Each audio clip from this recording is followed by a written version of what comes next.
Amoroso Padre Celestial, te agradecemos que nuevamente nos permites la oportunidad de reunirnos aquí para estudiar tu palabra. Señor, este es el enfoque principal y por eso pedimos que sea tu Espíritu Santo, el autor de las Escrituras, el que nos enseñe, nos guíe, nos muestre, nos clarifique y luego que le permitamos que Él lo ponga en práctica en nuestras propias vidas. Gracias también porque nos da la oportunidad de grabarlo y ponerlo en el YouTube. Bendice, Señor, a las personas que los estarán viendo después, que ellos también sean bendecidos con las mismas bendiciones que pedimos para nosotros. En el nombre bendito de Jesús. Amén. Entonces, los dos últimos versículos de memoria que hemos añadido han sido Éxodo 33:14, hablando Dios y le habla a Moisés y dice, y él dijo, mi rostro irá contigo o mi presencia irá contigo y te haré descansar. Esas palabras no fueron solamente para Moisés, son para nosotros también hoy. Y si ha habido alguna época en que necesitamos el descanso, es hoy día. Todo nos acosa y en todas partes todo va rápido. Así que necesitamos recordar que la presencia de Dios todavía va con nosotros y que nos da el descanso. Luego Apocalipsis 22:3-4, y tiene mucho que ver con lo que vamos a estudiar esta noche. Dice, y no habrá más maldición, sino que el trono de Dios y del Cordero estará en ella, y sus siervos le servirán, y verán su cara, y su nombre estará en sus frentes. Repitamos nuevamente Apocalipsis 22:3-4. Y no habrá más maldición, sino que el trono de Dios y del Cordero estará en ella, y sus siervos le servirán, y verán su cara, y su nombre estará en sus frentes. Qué emoción poder ver a Dios cara a cara. Y que Él nos permita eso, y por eso tiene que prepararnos. Así que permitámosle que nos prepare para ese gran privilegio de estar en su presencia. Pasamos entonces al estudio de esta noche. Como les dije, va a tener bastante información, así que no queremos dejar nada a prisa, sino que queremos espaciarnos en el tema. Así que permítanme un momento y vamos a pasar. Aquí entonces estamos para el tema de esta noche. Se titula La Resurrección. El subtítulo, le agradezco a Dios por haberme dado esa idea, porque esto es asunto de vida o muerte. Y precisamente eso es lo que el Señor quiere que hagamos, que lo tomemos en serio, la resurrección. Y junto con esto vamos a estudiar también un tema que no se puede separar de la resurrección, para que entendamos bien lo que la Biblia enseña en cuanto a la resurrección. Habíamos visto estos versículos la vez pasada, les había dado yo como un aperitivo para lo que venía ahora, y dice en Juan 5, 28 y 29. Jesús es el que habla y dice, no se asombren de esto, porque vendrá la hora cuando todos los que están en los sepulcros, ¿cuántos? Todos los que están en los sepulcros oirán su voz y saldrán. Luego sigue diciendo, los que hicieron el bien para la resurrección de vida, pero los que practicaron el mal para la resurrección de condenación. Notemos pues allí 3 o 4 puntos que se realzan. El primero es que él dice, no se asombren. En otras palabras nos está diciendo, no crean que esto viene sin un plan. Si ustedes no lo sabían, sin embargo, yo quiero que ustedes lo sepan. Quiero que tengan un conocimiento profundo del plan que tenemos. También les dice, no se asombren, porque puede ser que digan, ¿podría yo confiar en esto o no? Ay, está como tan bueno para creerlo, pero me da miedo. No, dice, no se asombren. Recuerden que Él siempre nos ha prometido la paz, ¿verdad? Así que dice, no se asombren de esto. Esto es claro y va a quedar más claro todavía. Luego dice que va a venir la hora cuando todos se van a levantar. Muchas veces las personas cuando tienen que enfrentar la muerte, ya sea de ellos mismos, porque ven que las cosas no van bien y que el final se acerca, o porque tienen que enfrentarlo cuando otros miembros de la familia o amigos mueren. Entonces el Señor nos dice, no, no crean que este es el final. Hay un plan que continúa después de esto. Va a haber una resurrección. Todos van a escuchar mi voz y van a salir. Entonces luego el otro factor que nos da allí es que los que hicieron el bien van a salir para la resurrección de vida. Pero hay otro grupo, el grupo de los que practicaron el mal. Esos se levantan para la resurrección de condenación. Ahora, quisiera también recalcar, allí donde dice que los que hicieron el bien, no son los que hicieron el bien para que los demás lo vean, o para que sus nombres sean puestos en placas, o para que ellos mismos se sientan bien, oye, hice algo bien. No, ese hacer el bien allí es basado en una decisión, donde se escoge o a Cristo, su muerte y su resurrección, y entonces cuando se cree en ella y permitimos que el Señor tenga el control de nuestras vidas, entonces el bien que hagamos como resultado de esa resurrección va a ser el bien que le permitimos a Dios que Él obre en nosotros, y no va a ser un bien que vamos a hacer lo bueno para, como ya mencionamos, por miedo o por deseo de que nos reconozcan y nos aprecien. No, es un bien porque queremos que el nombre de Dios sea el que sea resaltado.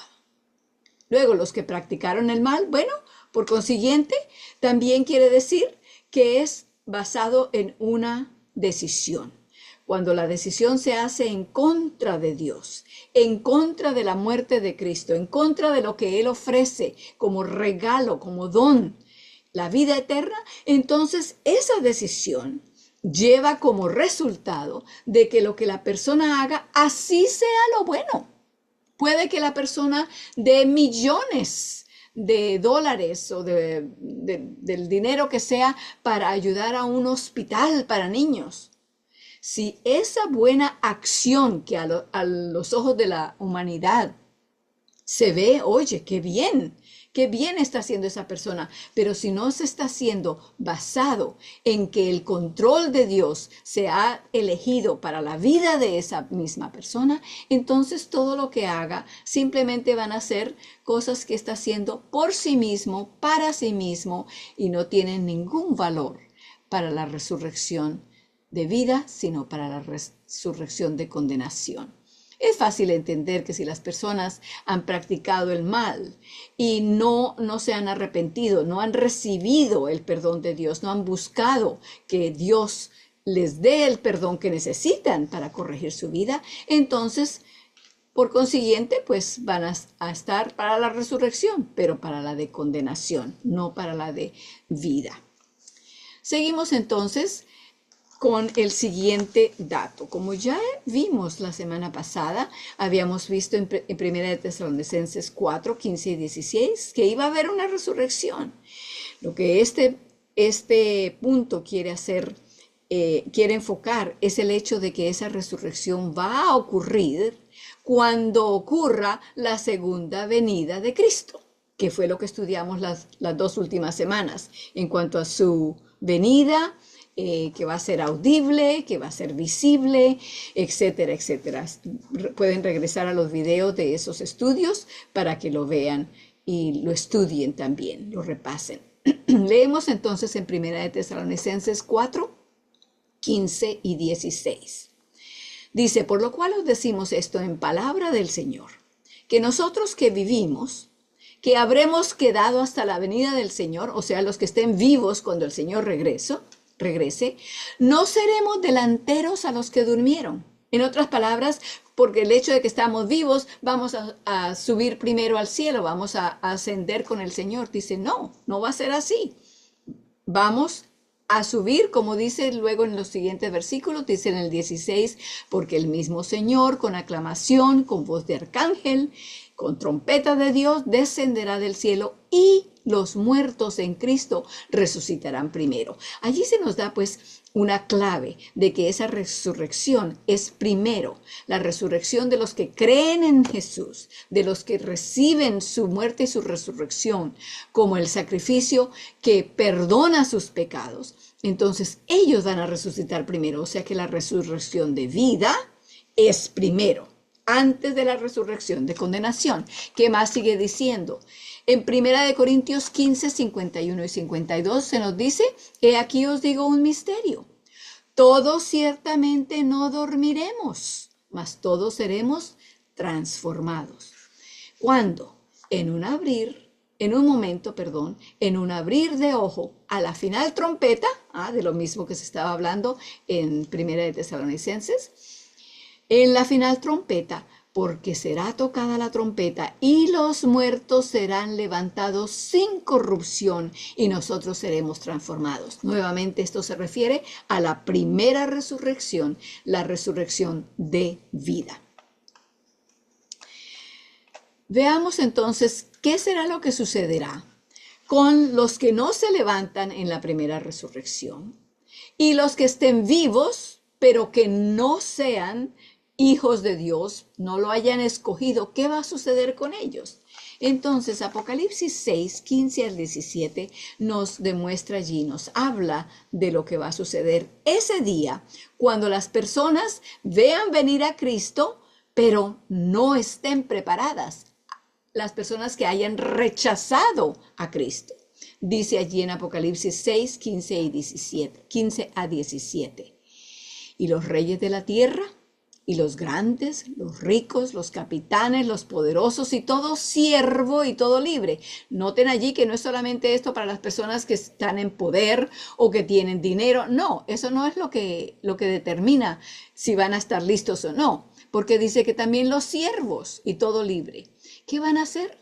Se escondieron en las cuevas y entre las peñas de los montes y decían a los montes y a las peñas, caed sobre nosotros y escondednos del rostro de aquel que está sentado sobre el trono y de la ira del Cordero, porque el gran día de su ira ha llegado y ¿quién podrá sostenerse en pie? Ellos ahora preguntan, ¿quién se podrá sostener en pie? No recuerdan todos los llamados del Espíritu Santo, toda la invitación de Dios a que se entregaran bajo el control de Dios, que entregaran sus vidas para que Dios pudiera prepararlos para el día de la venida de Cristo. Y entonces están corriendo, no hacia Jesús, sino están corriendo lejos de Jesús, tratando de esconderse, están huyendo de Cristo, así como huyeron toda la vida, en todos los momentos en que Dios los redarguyó, los llamó, los invitó, quiso darles a entender lo que Él tenía preparado para ellos también.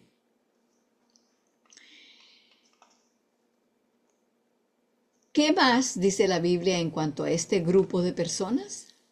Bueno, para esto vamos a 2 de Tesalonicenses, capítulo 2, versículo 8. ¿Qué sucede con estos que están huyendo, que están vivos pero están huyendo? Dice, y entonces será manifestado aquel inicuo, al cual el Señor matará con el espíritu de su boca y destruirá con el resplandor de su venida. Quiere decir que van a ser destruidos. De lo que quieren esconderse, de lo que están huyendo, es lo mismo que produce su muerte. No solamente vemos allí esta descripción, sino también en Jeremías 25:33 leemos, y serán muertos de Jehová en aquel día, desde el un cabo de la tierra hasta el otro, perdónenme un segundo, hasta el otro cabo, no se endecharán, ni se recogerán, ni serán enterrados. Como estiércol serán sobre la haz de la tierra. Entonces, vemos allí los dos grupos y estos dos grupos están allí el día que Cristo regrese, la segunda venida de Cristo, como la hemos estudiado ya. Y nos dice que los que estén listos, los que estén gozosos de ver a Jesús van a decir, este es nuestro Dios, le hemos esperado y Él nos salvará. Pero habrá otro grupo que no estará gozoso de ver esa aparición de Cristo, su segunda venida. ¿Y qué va a suceder? Ellos van a ser destruidos, van a morir. Aunque van a estar vivos, en ese momento van a morir. ¿Qué va a suceder después de esto? Bueno, para esto quiero que nos concentremos ahora en este diagrama. Me parece que es más fácil de entenderlo si tenemos un bosquejo, el cual podemos luego imaginar en nuestra mente, ver cuáles son los sucesos, qué sucede primero, qué sucede después, qué cosas marcan una cosa y qué otras cosas marcan la otra y así. Entonces, como pueden ver allí, dice el milenio. Eso es lo que vamos a estudiar, porque este tema tiene que ver con la resurrección. Como lo pueden ver allí en el diagrama, la segunda venida de Cristo y la primera resurrección, o sea, la resurrección de los justos, ocurren al mismo tiempo. Luego, la segunda resurrección, la de los impíos, marca el final de estos 1000 años, el milenio. Así que, aunque las dos resurrecciones no ocurren al mismo tiempo, como habíamos dado a entender antes, porque en Juan 5, 28 y 29, Jesús nos hablaba o les enseñaba a las personas y les decía, no os maravilléis, no os asombréis. El día va a venir cuando todos van a resucitar. Los que han escogido lo bueno, para resurrección de vida. Los que han hecho lo malo, para la resurrección de los impíos. La resurrección de condenación. Entonces, pero en ese versículo allí, Cristo no dio ninguna hora, ningún horario, no nos dijo cuál iba a ser primero, cuál iba a ser segunda, ni si iba a haber algún espacio de tiempo entre las dos. Pero ahora vamos a estudiar el tema del milenio, porque esto entonces nos da el resto de luz que necesitamos en cuanto a esto y que Dios nos ha dejado para que la entendamos de esa manera. Entonces, la segunda venida de Cristo produce la primera resurrección. Ya vimos pues que los justos ascienden al cielo, son arrebatados en las nubes junto con los que estén vivos, eso lo estudiamos la vez pasada, y los impíos son destruidos por el resplandor de la segunda venida, como acabamos también de estudiarlo esta noche. Entonces, el milenio son 1000 años. Es mucho más fácil de entenderlo en español porque tiene la misma raíz de la palabra 1000. Milenio son 1000 años. Entonces, ¿qué va a suceder durante esos 1000 años? Eso es lo que vamos a estudiar ahora. Vamos a basar nuestro estudio primeramente en Apocalipsis capítulo 20. Ahora, en el libro de Apocalipsis, muchas de las cosas de las cuales se enseñan allí son enseñadas por medio de visiones. Y muchas de las visiones tienen como base símbolos. Estos símbolos, entonces, es lo que queremos entender y nos darán a comprender la verdad en cuanto a este tema que estamos ahorita. No vamos a estudiar todos los temas de Apocalipsis, sino este en particular. Y para esto vamos a Apocalipsis capítulo 20. Quiero también hacer una introducción en cuanto a profecía, o como acabamos de decir, que estas son visiones, etcétera. Algunas de ellas son sueños que se les ha dado a los profetas y se les ha revelado ciertos mensajes. Entonces quiero que entendamos una cosa básica en cuanto a las profecías. Yo sé que todos ustedes saben lo que es soñar y saben también qué ocurre cuando tenemos un sueño y lo queremos contar a otra persona o personas. Generalmente comenzamos hablando del tema principal, pero muchas veces entonces, por ejemplo, voy a poner aquí un ejemplo, decimos, ay, anoche soñé que había ido a una boda. Y bueno, luego comienzas a decir a quién viste y esto y lo otro, pero en cierto momento dices, no, pero antes de salir para la boda, había llegado la prima fulana y entonces la vimos y entonces salimos con ella, en el carro de ella íbamos y así entonces uno habla de del tema principal, pero a veces se detiene o se devuelve para aclarar otra cosa que había sucedido antes de la boda que había visto, ¿verdad? Entonces, algo así sucede con las profecías, con las visiones proféticas.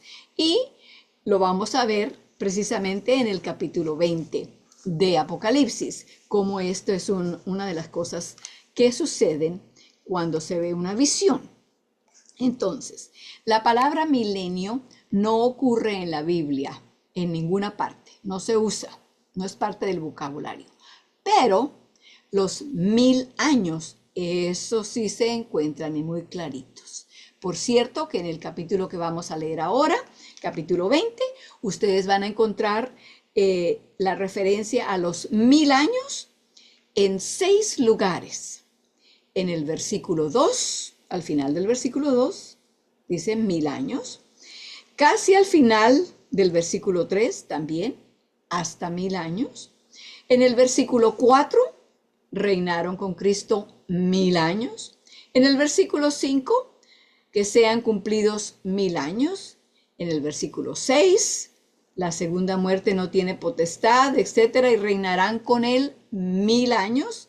Y en el versículo 7 dice, y cuando los 1000 años fueren cumplidos. Así que allí vemos, 6 veces se menciona este periodo de tiempo. Entonces, quiero que comencemos a leer con a ver, un momento aquí. Sí, vamos a comenzar a leer en cuanto a lo que va a estar sucediendo en la tierra, o sea, vamos a hablar de esta sección que estoy señalando aquí, la sección que está debajo de la línea que separa los 1000 años de los justos y los 1000 años aquí en la tierra. ¿Ok? Entonces vamos a ver qué está sucediendo en la tierra durante ese milenio o esos 1000 años. Se nos dice allí un punto que Satanás está atado. Vamos a leer entonces en Apocalipsis 20, 1 al 3 y luego el versículo 7. Comienzo a leer. Dice, y vi un ángel descender del cielo. Por favor, vayan a sus Biblias. Esto no lo he puesto en la pantalla porque se hace también más difícil de que ustedes vean de lo que se está hablando. Bueno, entonces, capítulo 20 de Apocalipsis, el último libro de la Biblia, fácil de encontrar. Estoy leyendo en el versículo 1. Y vi un ángel descender del cielo, que tenía la llave del abismo y una gran cadena en su mano. Recuerden que dijimos, estas son visiones, así que usa bastante de símbolos. De hecho, que esa gran cadena no se refiere a una cadena propia, como las conocemos, un eslabón, una cadena que sea de acero, de hierro, de lo que sea. No está hablando de eso, como vamos a ver ahorita. Tenía una gran cadena en su mano y prendió al dragón.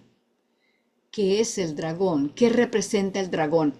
La información está allí mismo. Dice, aquella serpiente antigua. ¿Recuerdan en el Edén? La serpiente que trajo la tentación para Adán y Eva. Está hablando de ese dragón, que es el diablo. Hemos escuchado del diablo, ¿verdad? Sabemos. Un ángel que se rebeló contra Dios y que terminó siendo echado del cielo junto con sus demonios. Y también se llama Satanás. Entonces ese es el dragón al cual el ángel viene y lo ata. Dice, lo ató por 1000 años.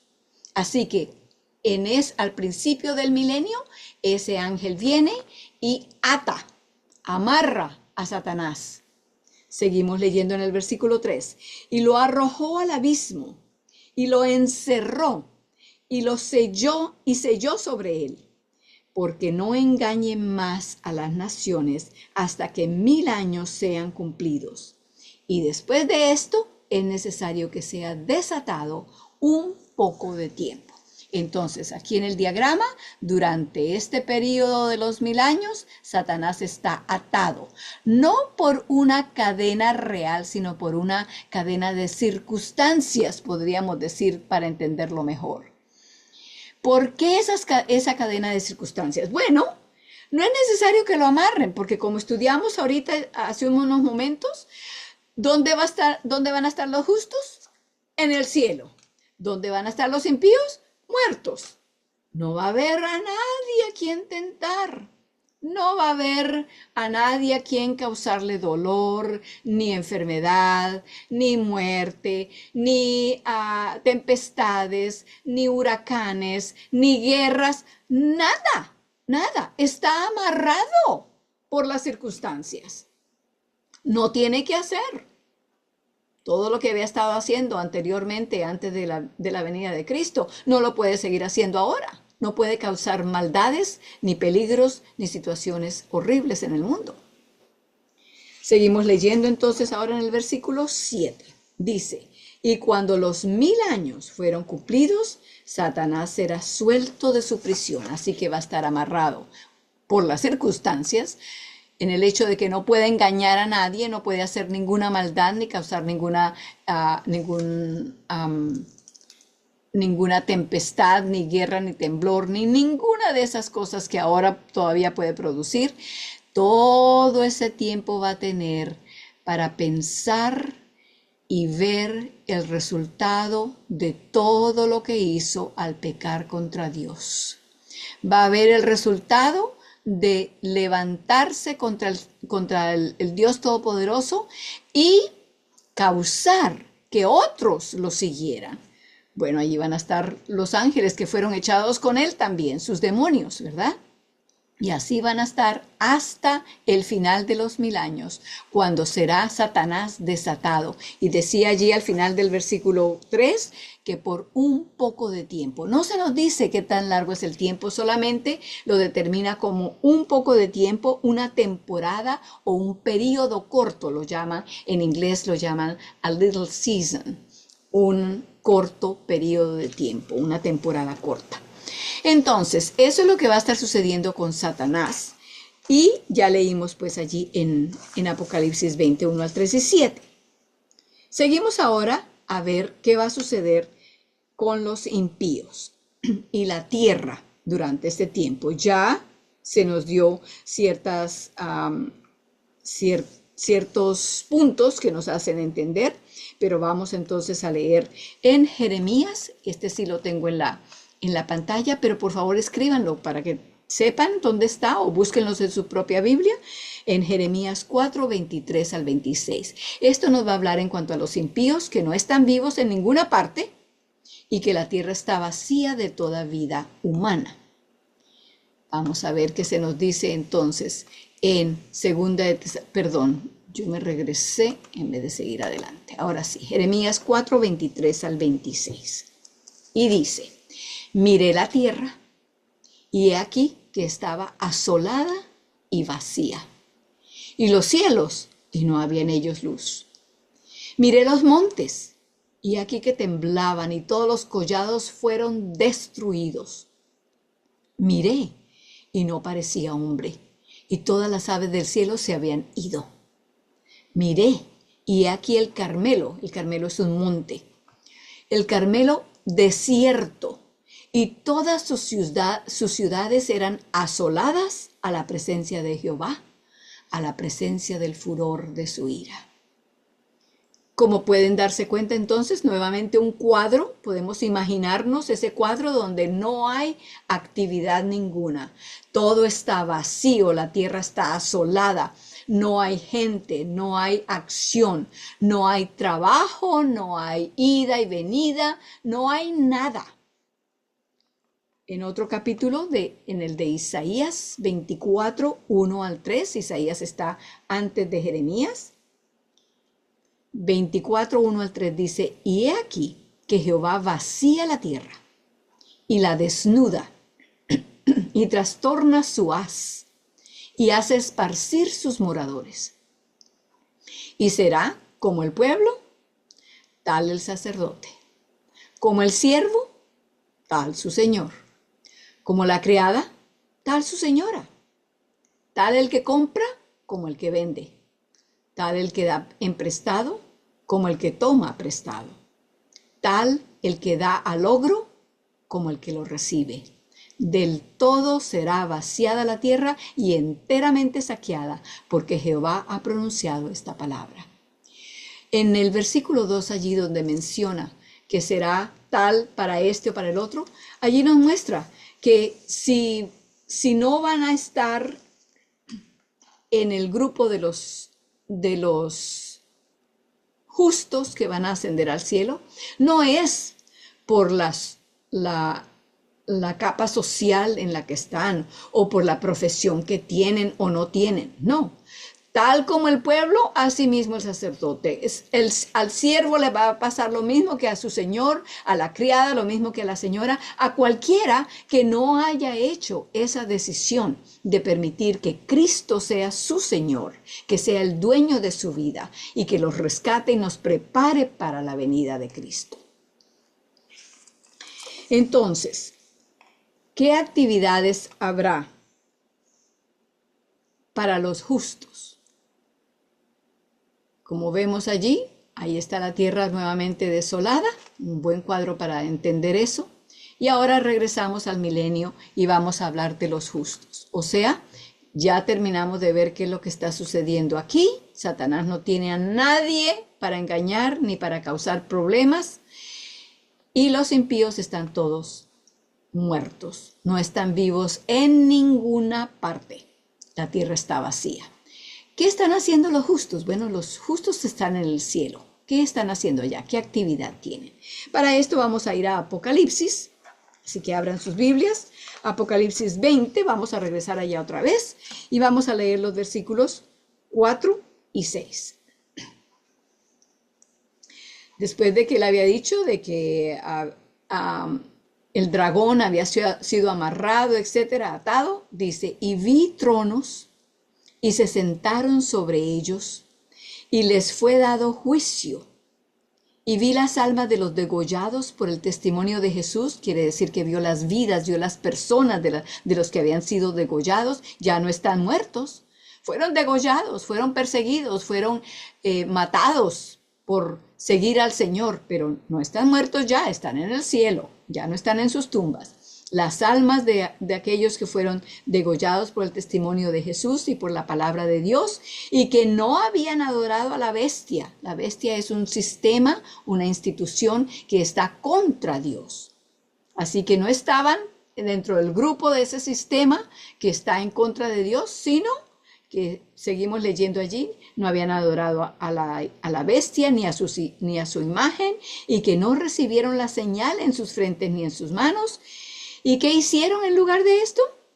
Los vemos allí, vivieron y reinaron con Cristo 1000 años. Así que están reinando con Jesús. ¿Por cuánto tiempo? Por el milenio, los 1000 años. Se dieron cuenta que al principio del versículo 4 también mencionó que les fue dado juicio. Están juzgando al mundo. Están ayudando en el trabajo del juicio. ¿Qué quiere decir esto? Les voy a señalar aquí, voy a compartir con ustedes a 1 Corintios 6, 2 y 3. Pueden escribir la cita para que regresen allá en sus Biblias. Aquí está en la pantalla ahora. Este versículo viene de 1 Corintios 6, 2 y 3 y es el apóstol Pablo que les está hablando, no del milenio, el enfoque no era ese, pero les estaba hablando a los miembros de la iglesia de Corinto. Eso es una ciudad en Grecia. Y ellos, los hermanos de esa iglesia, tenían problemas. Tenían muchas rencillas y peleas y problemas y desacuerdos. Y entonces se iban y llevaban al hermano a la corte y los llevaban para que les hicieran juicio en las cortes allá de la ciudad. Pablo les habla y les dice, ¿no sabéis que los santos han de juzgar al mundo? Y si el mundo ha de ser juzgado por vosotros, ¿sois indignos de juzgar cosas muy pequeñas? Les está haciendo la comparación. Si vamos a juzgar, como dice allá en Apocalipsis que acabamos de leer, que van a ser jueces, de paso quiero también aclarar que en Apocalipsis donde dice que vi tronos y se sentaron sobre ellos, esos son tronos que se refieren a tronos como los tronos de un juez. Los vemos aquí en una forma como para ayudarnos a entender. Los jueces se sientan en algo que parece como un trono, ¿verdad? Así se les dio estos tronos, estos son tronos de juicio. Ok, sigamos leyendo en Primera de Corintios y dice, ¿o no sabéis que hemos de juzgar a los ángeles? ¿Cuánto más las cosas de este siglo? Les dice, ¿cómo es posible que ustedes ya saben y entienden que vamos a morar en el cielo con Dios y vamos a tener 1000 años en los cuales vamos a reinar con Él y vamos a juzgar? ¿A quién vamos a juzgar? Al mundo. Aquellos que han muerto, que quedaron muertos aquí en la tierra, vamos nosotros a juzgar. Ahorita les explico cómo. Y también dice a los ángeles. ¿A qué ángeles se refiere? Bueno, a Satanás, que es un ángel, pero es un ángel malo, un ángel caído, y a sus ángeles que cayeron junto con él también. ¿Qué quiere decir esto entonces de juzgar? Este juicio se refiere al hecho de que Dios va a abrir los libros del juicio y nos va a permitir que veamos no solamente las acciones de las personas, sino las motivaciones de las personas también. Aquí ahora podemos ver a las personas y juzgar lo que hacen, si hacen el bien o hacen el mal. Podemos decir eso está mal hecho o eso está bien hecho, pero no podemos decir nada en cuanto a lo que están pensando, a la motivación que tienen. De hecho, aquí también, en la tierra, cuando se enjuicia a una persona, se comienza por la investigación. A ver quién hizo qué, cómo se hizo, cómo se llevó a cabo, qué evidencias podemos encontrar y luego se enjuicia a la persona basado en la investigación y la evidencia que se ha encontrado. Eso es lo que ha sucedido aquí. Ya ese juicio, esa parte de investigación ya ha ocurrido antes de la segunda venida de Cristo, porque Cristo va a llevar a los justos al cielo y no va a llegar allá y va a decir, óyeme, me traje a uno que no me debía haber traído y se me quedó allá en 2, 3 o 1000 que debería de estar aquí. No, esa decisión ya se habrá hecho, ya se habrá pasado el juicio sobre quiénes fueron justos y quiénes fueron injustos. Pero el Señor va a abrir los libros de manera que de una forma sincera y cristalina nos va a permitir que veamos por qué los que están allí están y por qué los que no están allí no están. ¿Por qué? Vamos a estar, por ejemplo, pensando, pero ¿cómo es posible que el pastor que me dio los estudios bíblicos y que me enseñó no está aquí? ¿Por qué mi tía o mi primo no están aquí? Si yo los conocía. Porque vimos aquí sus obras, pero no vimos sus intenciones, no vimos lo que ocurría en su corazón y las decisiones que se estaban haciendo en cuanto a Dios. El Señor va a abrir esos libros y nosotros vamos a poder ver que el Señor fue justo, les dio a todos la misma oportunidad. ¿Y por qué no están allí? Vamos a poder ver allá. Luego entonces, seguimos con lo que se aproxima después de esto, que viene allí, dice, la santa ciudad desciende. Cuando los 1000 años ya terminan, ya leímos también allí en Apocalipsis, por un momentito leímos antes, vamos entonces ahora a ver qué sucede. Allí dice que la santa ciudad desciende. Ese es el cierre de los 1000 años. Recuerden ustedes aquí, la segunda venida de Cristo fue el comienzo, aquí el descender de la santa ciudad se puede entender como la tercera venida de Cristo porque Cristo viene con nosotros. Vamos a Apocalipsis capítulo 21, 2 y 3. Lo tengo aquí también. Y dice, y yo, Juan es el que estaba viendo todas estas visiones, vi la santa ciudad Jerusalén, nueva, que descendía del cielo de Dios, dispuesta como una esposa ataviada para su marido. Y oí una gran voz del cielo que decía, he aquí, el tabernáculo, el templo de Dios con los hombres, y morará con ellos, y ellos serán su pueblo, y el mismo Dios será su Dios con ellos. ¿Recuerdan cuando estudiamos la semana pasada de Juan 14, 1 a 3, donde Cristo dijo en sus propias palabras, vendré otra vez y os tomaré a mí mismo para que donde yo estoy, vosotros también estéis? Allí está. Eso es lo que Dios quiere, y no lo quiere solamente por 1000 años, lo quiere para siempre. Eso es lo que desea, estar con nosotros y que nosotros estemos con Él. ¿Qué más podemos ver? En Zacarías 14:4 también se nos habla de esta ocasión y dice, y afirmaránse sus pies en aquel día sobre el monte de las olivas, que está enfrente de Jerusalén, a la parte de oriente. Aquí está hablando de la ciudad santa, la nueva Jerusalén, no la Jerusalén que conocemos aquí. La Jerusalén donde Cristo vivió y donde lo mataron, etcétera, etcétera. No, esa no, y donde allá siguen con las guerras. No, nada de eso va a existir, todo eso va a acabar. Esta es la nueva Jerusalén. Y dice, y el monte de las olivas se partirá por medio de sí hacia el oriente y hacia el occidente, haciendo un muy gran valle, y la mitad del monte se apartará hacia el norte y la otra mitad hacia el mediodía. Entonces aquí tenemos que la ciudad santa desciende, y junto con ella descienden los santos en ella, junto con Dios, con Cristo, estamos con Él viviendo, y entonces ocurre lo que llamamos la segunda resurrección.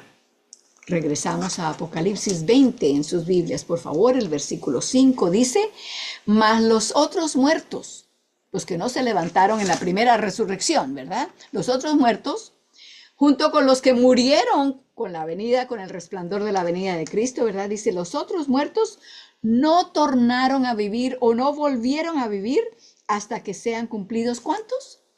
1000 años. Ahora entonces entendemos que la primera resurrección ocurre cuando Cristo regresa por segunda vez, y la segunda resurrección no ocurre hasta que los 1000 años se cumplen. Y entonces ocurre la segunda resurrección, que es la resurrección de muerte, la resurrección de condenación. ¿Qué más leemos allá? Bueno, esperemos, porque allí va a haber un poco tiempo, se nos había dicho, ¿verdad? ¿Qué va a suceder en ese poco tiempo? Leamos en Apocalipsis 20, del 7 al 9. Vamos a ver qué acontecimiento se nos revela allí. Apocalipsis 20, del 7 al 9, dice, y cuando los 1000 años fueron cumplidos, Satanás será suelto. Lo van a desatar, lo van a desamarrar. Será suelto de su prisión y saldrá para engañar las naciones que están sobre los 4 ángulos de la tierra. Claro, si ya la resurrección ocurre, la resurrección de los impíos, los que habían quedado aquí muertos, tanto los que estaban muertos cuando Cristo vino como los que murieron con su segunda venida, ellos van a resucitar al final de los 1000 años. Y entonces, ¿qué ocurre? Dice, están en los 4 ángulos de la tierra. Gog y Magog, grandes guerreros, a fin de congregarlos, ¿para qué? Para la batalla. Los vuelve a incitar. Podemos ir, podemos tomar esa ciudad. Todos podemos. Vamos a hacer los armamentos, vamos a hacer las armadas, vamos a entrenarlos a todos. ¿Y vamos a qué? El número de los cuales es como la arena del mar. Eso es triste, de que haya tanta gente que, habiendo tenido la misma oportunidad que los justos, hayan rechazado la invitación de Dios. Versículo 9, ¿qué hicieron? Y subieron sobre la anchura de la tierra y circundaron el campo, rodean la ciudad, la nueva Jerusalén, la rodean, el campo de los santos y la ciudad amada. Y entonces, ¿qué sucede? Fuego desciende del cielo y los devoró. Satanás, los impíos y la tierra son destruidos por fuego. Espero que el diagrama nos ayude y por favor regresen a repasar con el video. La información es grande y es como tratar de beber agua de uno de esos asuntos que se usan para los incendios. El agua sale rápido y muy fuerte. Asimismo, puede estar sucediendo con las personas que no hayan sabido o escuchado de esto antes. Así que les pido que por favor regresen y con calma estudien, lean, sigan y aprendan toda la información que se está estudiando aquí esta noche. ¿Qué sucede después de eso? Apocalipsis 21, 1, 4 y 5. Y vi un cielo nuevo y una tierra nueva, porque el primer cielo y la primera tierra se fueron y el mar ya no es. Y limpiará Dios toda lágrima de los ojos de ellos, y la muerte no será más. Y no habrá más llanto, ni clamor, ni dolor, porque las primeras cosas son pasadas. Y el que estaba sentado en el trono dijo: He aquí, yo hago nuevas todas las cosas.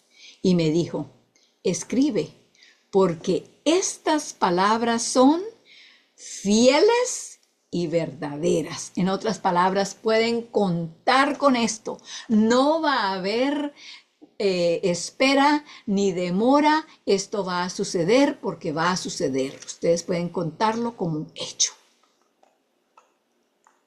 Volvemos a nuestro diagrama para ver esta última parte. La tierra nueva, entonces, como la tierra es destruida por fuego, Dios recrea la tierra, hace la creación nuevamente. En ese momento entonces es cuando ya la muerte no va a ocurrir más. Ya la segunda muerte ha ocurrido cuando los impíos y Satanás y todos ellos son destruidos por el fuego.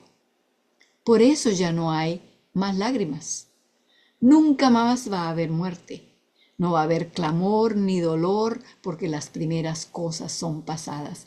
Y como siempre hemos repetido, ¿verdad? También en nuestro estudio, bien que esperamos cielos nuevos y tierra nueva, según su promesa, en los cuales mora ¿qué?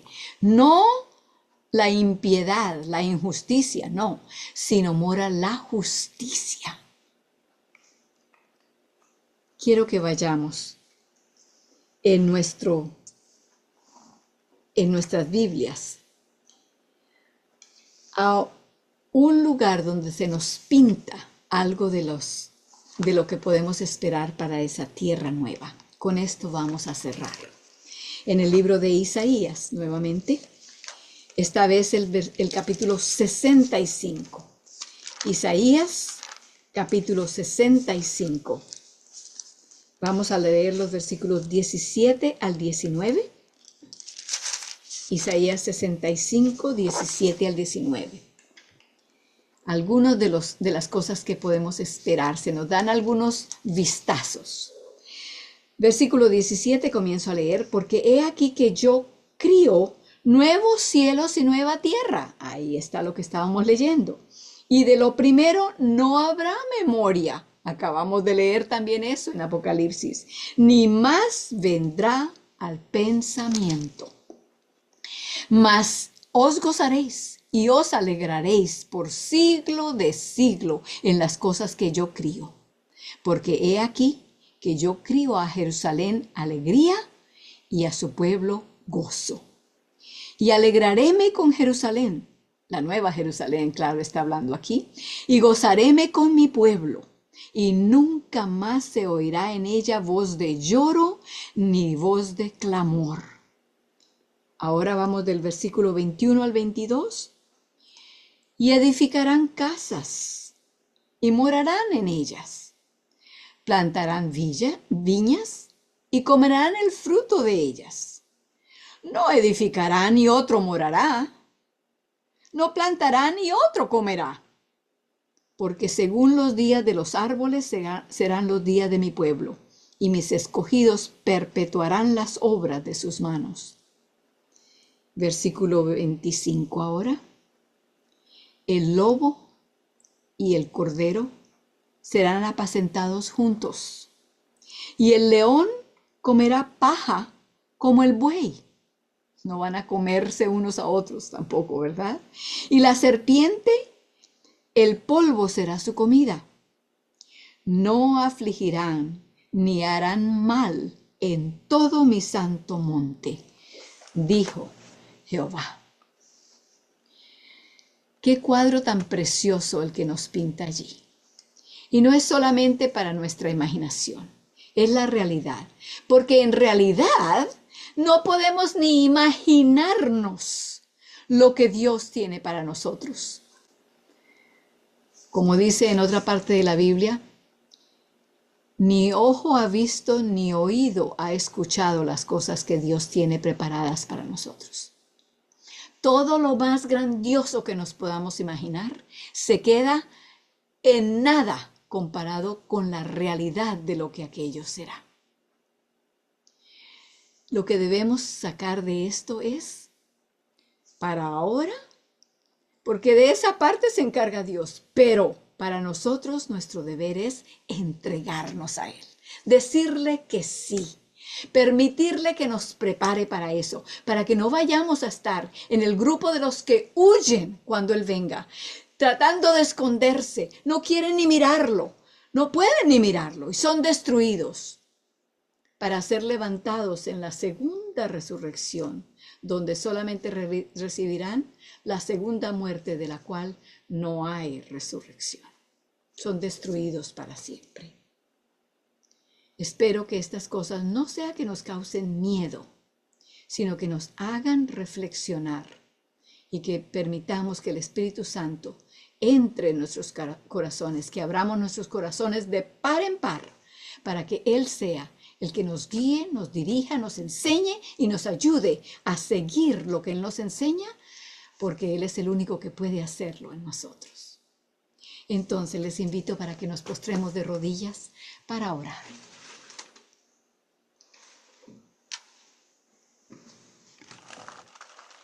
Padre eterno y misericordioso, que tu lugar es en la santidad, en los cielos de los cielos. Pero quieres morar con nosotros y ahora mismo quieres morar en nuestro corazón, en nuestras mentes, en el sitio donde se hace la decisión. Señor, permite que nuestros corazones, que han sido alegrados de escuchar los planes que tienes para nosotros, no se dejen llevar por las cosas de este mundo. No permitamos que los problemas y la vicisitud de la vida y todas las vueltas que tenemos que dar y todas las ocupaciones, que no permitamos que eso nos mantenga entretenidos y que nos haga olvidar el plan en el cual tú estás trabajando, un plan que tienes en mente con nosotros en mente también. Gracias, Señor, por hacérnoslo entender, por darnos la información que necesitamos para que creamos en ti, para que veamos que tú de verdad tienes un plan grandioso para nuestra vida y la vida de nuestros amados también. Te lo agradecemos tanto, en el nombre bendito de Jesús. Amén.